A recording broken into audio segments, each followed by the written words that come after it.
আল্লাহ রাব্বুল আলামিন কুরআনকে ডেকে ডেকে বলবেন, এ কুরআন, দুনিয়ার জমিনে তোমাকে যারা অনুসরণ করেছে, তোমাকে যে স্থানে পড়ানো হয়েছে, মসজিদ মাদ্রাসাকে যারা মহব্বত করেছে, হক্কানি উলামায়ে কেরামকে যারা মহব্বত করেছে, রে কুরআন, তোমার বিধান যারা মেনেছে, তাদেরকে নিয়ে তুমি সোজা জান্নাতে চলে যাও।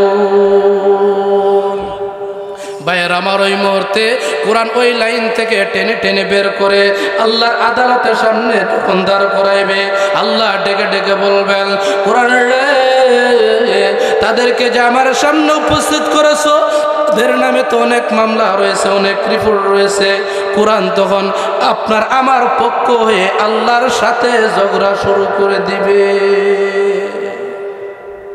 সুবহানাল্লাহর ওয়াস্তে কোরআন সুপারিশ করে আপনাকে আমাকে জান্নাতে নিয়ে যাইবে, এটার মধ্যে সুবহানাল্লাহ আসতে জোরে কোন না সুবহানাল্লাহ।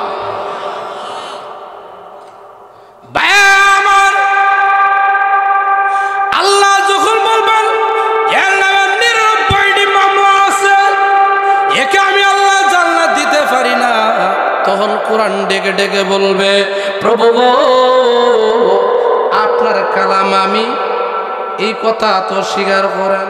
সুবহানাল্লাহ বলতেন। আল্লাহ বলবেন, নিজের কথা নিজে কেমনে অস্বীকার করি? যদি অস্বীকার না করেন গো, এই কোরআন দুনিয়ার জমিনে তোমার এই বান্দা বান্দি আমাকে মনে পানে গ্রহণ করে নিয়েছিল। সুবহানাল্লাহ জোরে বলেন।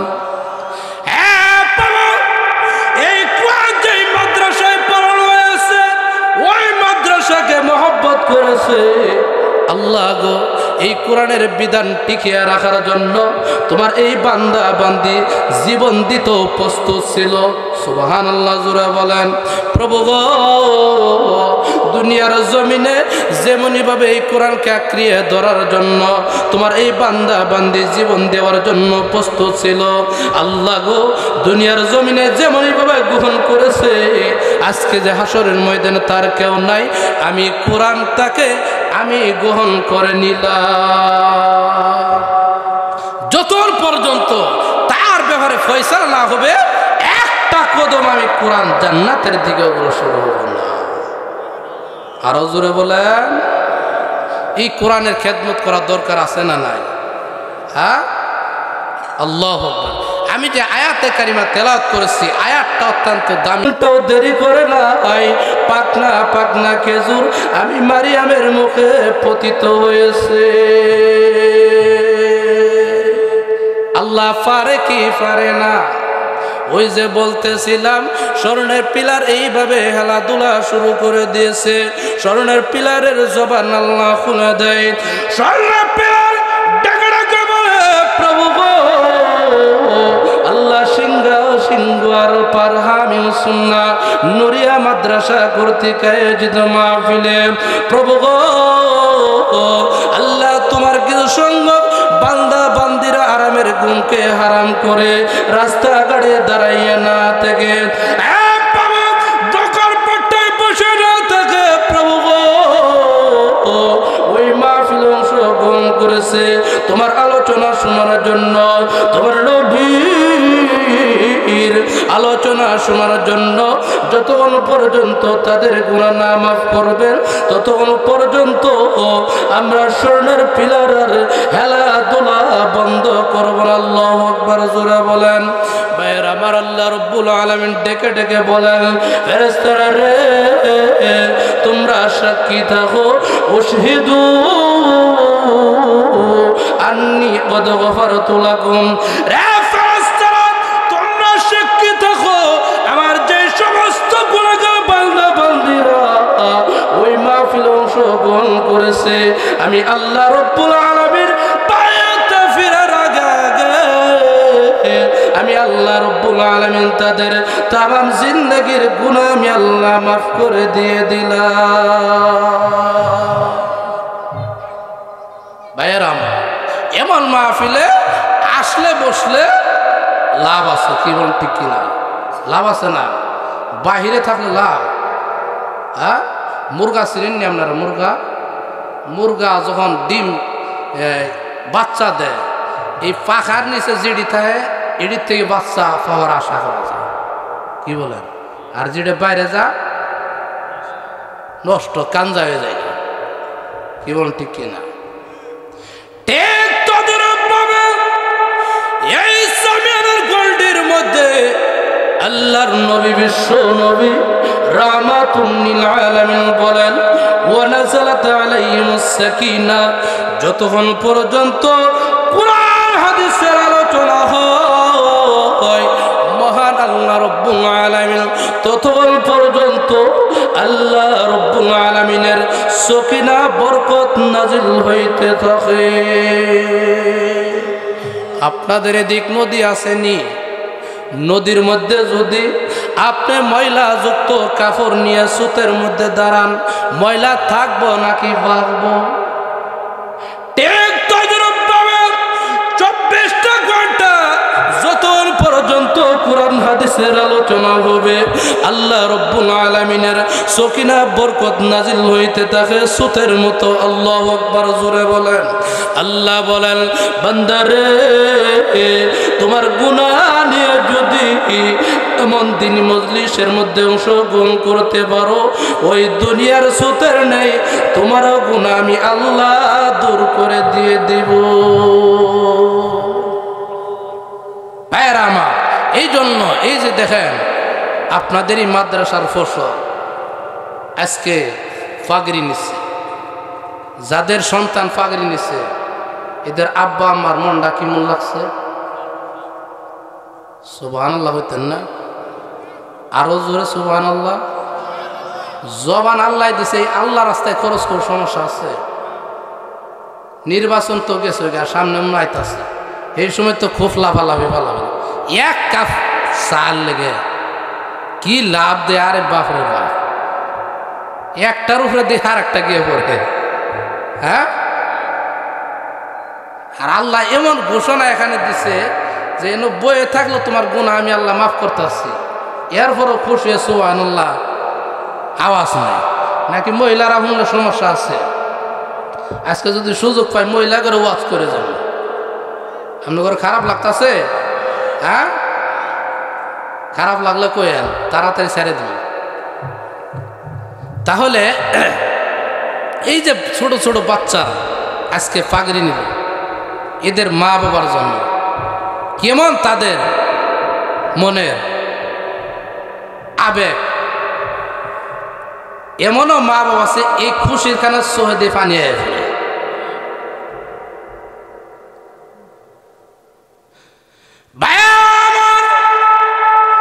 আমি আপনার দুনিয়ার জমিন থেকে বিদায় নিয়ে যাব, মনে করেন আপনার 4টা সন্তান আছে, একটা সন্তানকে এটে কোন ডিস্ট্রিক্ট? শেরপুর। একটা সন্তানকে আপনি শেরপুরের জেলা প্রশাসক বানাইছেন, আরেকটা সন্তানকে আপনি ইঞ্জিনিয়ার বানাইছেন, আরেকটা সন্তানকে আপনি ডাক্তার বানাইছেন, আরেকটা সন্তানকে আপনি এই সিংহার পার হামিদ সুন্নাহ নূরিয়া মাদ্রাসায় দিয়েছেন। আল্লাহু আকবার, জোরে বলেন।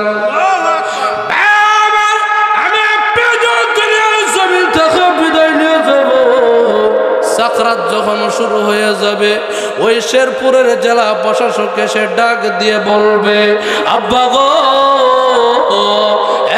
মা এমন শিক্ষা দিয়ে গেছেন গো মা, যে শিক্ষা করার কারণে একটা কলমের খোঁচায় আমি সারাটা শেরপুরের জেলা আমি ঘুরাইতে পারি। কি বলেন ঠিক কিনা? এই শিক্ষা করার কারণে আপনার সাকরাত শুরু হয়েছে।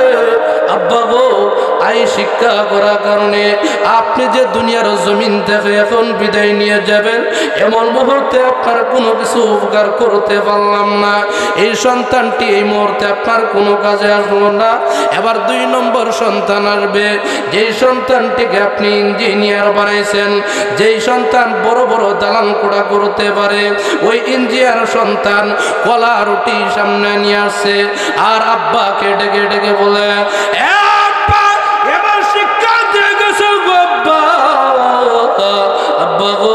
কলা আল্লাহ রুটি নিয়ে আসছি, আপনি একটু খান। আব্বা মনে মনে ডাক দিয়ে বলবে, এর সন্তান, আমার যে চাকরা শুরু হয়ে গেছে, এই কষ্ট থেকে একটু লাঘব কর, কোনো উপায় নাই। কি বলেন ঠিক কিনা? এই সন্তান, যে সন্তানকে আপনি ডাক্তার বানাইছেন, এই সন্তান এসে ডাক দিয়ে বলবে, মা গো, মা এমন শিক্ষা দিয়ে গেছেন বাবা, যে শিক্ষা করার কারণে অনেক ইনজেকশনের মাধ্যমে অনেক রোগী ভালো করতে পারি। আপনার যে চাকরা শুরু হয়ে গেছে, এমন মুহূর্তে আপনারা কোনো কিছু উপকার করতে পারলাম না। তিনটা সন্তান এক এক করে আসলো, কোনো কাজে আসলো না। এবার ওই সন্তান, যেই সন্তানটিকে আপনি সিংহার পার আমি সুন্নাহ নুরিয়া মাদ্রাসায় দিয়েছেন, আল্লাহু আকবার জোরে বলেন, এই সন্তান আর কোনো কিছু না বলে কোরআন গলায় লটকায় মার পাশে বসে, বাবার পাশে বসে কোরআনের তেলাওয়াত শুরু করে দিয়েছে। আল্লাহু আকবার জোরে বলেন, ইয়াসিন।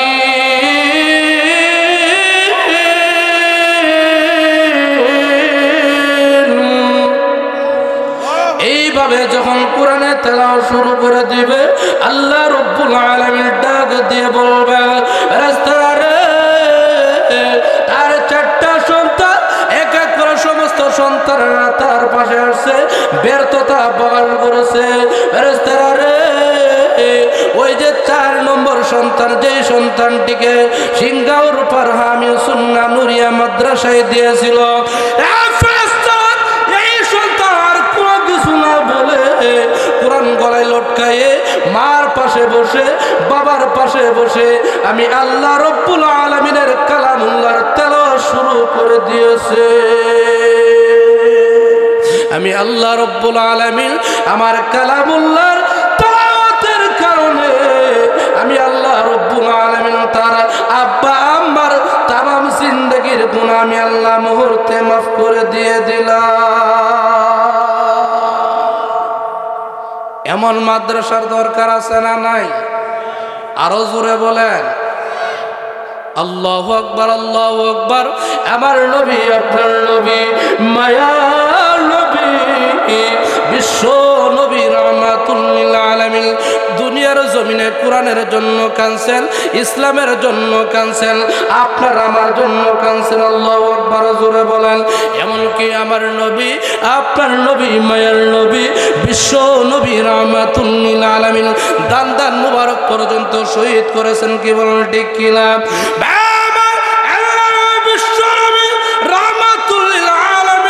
হাশরের কঠিন ময়দানে আল্লাহ রাব্বুল আলামিন যখন হাশরের কঠিন ময়দানে লাইনে দাঁড় করানোর জন্য বলবেন, আমার নবী, আপনার নবী, মায়ার নবী, বিশ্ব নবী, রাহমাতুল লিল আলামিন, এই দৃশ্য দেখে আল্লাহকে ডেকে ডেকে বলবেন, আমাকে একটু সময় দেন গো। ওগো নবীজি, কি সময় দিয়ে আপনি কি করবেন? আপনাকে আমি আল্লাহ সময় দিলাম। ওগো আল্লাহ, আমাকে সময় দেন, আমি আদম বাবার নিকট যাব। আদম বাবার নিকট গিয়ে বলবে, ওগো আদম বাবা, আপনার সন্তানরা কিভাবে হাশরের কঠিন ময়দানে লাইনে দাঁড়িয়ে গিয়েছে, আমার উম্মতি মুহাম্মদীরা লাইনে দাঁড়িয়ে গিয়েছে, চলেন না গো আল্লাহর কাছে একটু ফরিয়াদ জানাই। বোঝা গেল আদম নবী সর্বপ্রথম নবী এবং সর্বশেষ নবী যখন আল্লাহর কাছে সুপারিশ করার জন্য কর্তৃত হয়েছে, এতে করে বোঝা যায় সমস্ত নবী রাসূলুল্লাহর মধ্যেও আছে। কি বলেন ঠিক কিনা? আদম নবী ডেকে বলবেন, ওগো বিশ্ব নবী, আমার দ্বারা সম্ভব হবে না। আমি আল্লাহ রাব্বুল আলামিন আমার গন্ধ খাওয়ার জন্য নিষেধ করেছিলেন, কিন্তু আমি ভুলবশত কারণে গন্ধম খেয়ে ফেলেছি। আল্লাহর কাছে আমি সাহস করতাম পারি না, আমার দ্বারা সম্ভব হবে না। ভাইরা আমার, আল্লাহর নবী, বিশ্ব নবী, রাহমাতুল লিল আলামিন সিজদা পড়ে কাঁদতে থাকবেন। আল্লাহ ডেকে ডেকে বলবেন, ওগো বিশ্ব নবী, আপনি আর কান্দেন না, আমার আরো সাল পর্যন্ত আপনার কান্নার পড়ে গিয়েছে। ওগো বিশ্ব নবী, মাথা উঠান, আমি আল্লাহ রাব্বুল রব্বুল আলামিন আজকের বিচারের কার্য আমি আল্লাহ কোরআনের কাছে সুপর্দ করে দিয়েছি। সুবহানাল্লাহ, জোরে বলেন। ভাইয়ের আমার ওই মুহূর্তে আল্লাহ লৌহে মাহফুজকে ডেকে ডেকে বলবেন, লৌহে মাহফুজ রে, আমি আল্লাহ তোমার কাছে কোরআনের আমানত দিয়েছিলাম, আমার কোরআন কোথায়? আমি আল্লাহর কোরআনটা ফেরত দিয়ে দাও। লৌহে মাহফুজ ডেকে ডেকে বলবে, প্রভু গো, আমি লৌহে মাহফুজের কাছে কোরআন নাই, কোরআন কি করেছো? নাজালা বিহির রূহুল আমিন। এই কোরআন আল্লাহ জিবরাইল মারতো নিয়ে গেছে।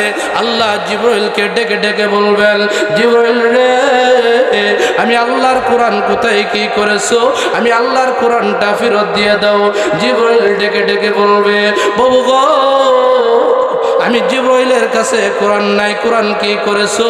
ওগো আল্লাহ, এই কোরআন আমার বিশ্ব নবীর সিনায় আমি নাজিল করে দিয়েছি। আল্লাহ রাব্বুল আলামিন বিশ্ব নবীকে ডেকে ডেকে বলবেন, ও বিশ্ব নবী, তোমার কাছে কোরআন নাজিল করা হয়েছিল, কোরআন কোথায় কি করেছো? আমার নবী, আপনার নবী, মায়ার নবী, বিশ্ব নবী রাহমাতুল লিল আলামিন ডেকে ডেকে বলবেন, প্রভু গো, সোয়া লক্ষ সাহাবায়ে কেরামদেরকে সাক্ষী রেখে এই কোরআনের জিম্মেদারি আমার উম্মতি মুহাম্মদের কাছে দিয়েছি।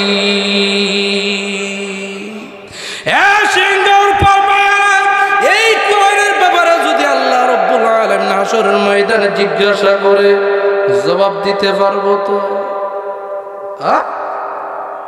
আল্লাহু আকবার, আল্লাহু আকবার। আল্লাহর নবী বিশ্ব নবী রাহমাতুল লিল আলামিন যখন এই কথা বলবেন, আল্লাহ রাব্বুল আলামিন কোরআনকে ডেকে ডেকে বলবেন, এ কোরআন, দুনিয়ার জমিনে তোমাকে যারা অনুসরণ করেছে, তোমাকে যে স্থানে পড়ানো হয়েছে, মসজিদ মাদ্রাসাকে যারা মহব্বত করেছে, হক্কানি উলামায়ে কেরামকে যারা মহব্বত করেছে, মেনেছে, তাদেরকে নিয়ে তুমি সোজা জান্নাতে চলে যাও। ভাইয়ের আমার ওই মুহূর্তে কোরআন ওই লাইন থেকে টেনে টেনে বের করে আল্লাহর আদালতের সামনে যখন দাঁড় করাইবে, আল্লাহ ডেকে ডেকে বলবেন, কোরআন রে, তাদেরকে যে আমার সামনে উপস্থিত করেছো, ওদের নামে তো অনেক মামলা রয়েছে, অনেক রিপোর্ট রয়েছে। কোরআন তখন আপনার আমার পক্ষ হয়ে আল্লাহর সাথে ঝগড়া শুরু করে দিবে। সুবহানাল্লাহ, রাস্তায় কোরআন সুপারিশ করে আপনাকে আমাকে জান্নাতে নিয়ে যাইব, এদের মধ্যে সুবহানাল্লাহ আসতে জোরে কোন না সুবহানাল্লাহ।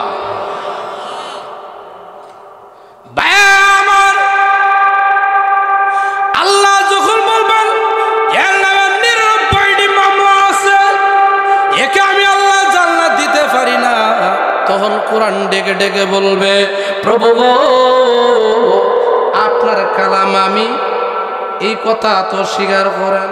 সুবহানাল্লাহ বলতেন। আল্লাহ বলবেন, নিজের কথা নিজে কেমনে অস্বীকার করি? যদি অস্বীকার না করেন গো, এই কোরআন দুনিয়ার জমিনে তোমার এই বান্দা বান্দি আমাকে মনে পানে গ্রহণ করে নিয়েছিল। সুবহানাল্লাহ, জোরে বলেন। এই কোরআন যে মাদ্রাসায় পড়ানো হয়েছে, ওই মাদ্রাসাকে মহব্বত করেছে আল্লাহ গো। এই কোরআনের বিধান টিকিয়ে রাখার জন্য তোমার এই বান্দা বান্দি জীবন দিতেও প্রস্তুত ছিল। সুবহানাল্লাহ, জোরে বলেন।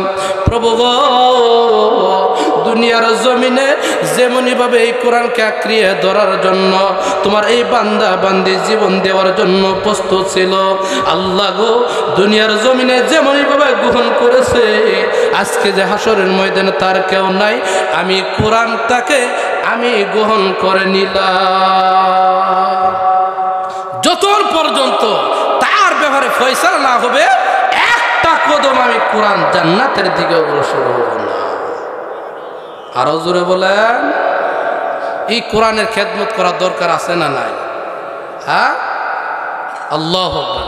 আমি যে আয়াতে কারিমা তেলাওয়াত করেছি, আয়াতটা অত্যন্ত দামি।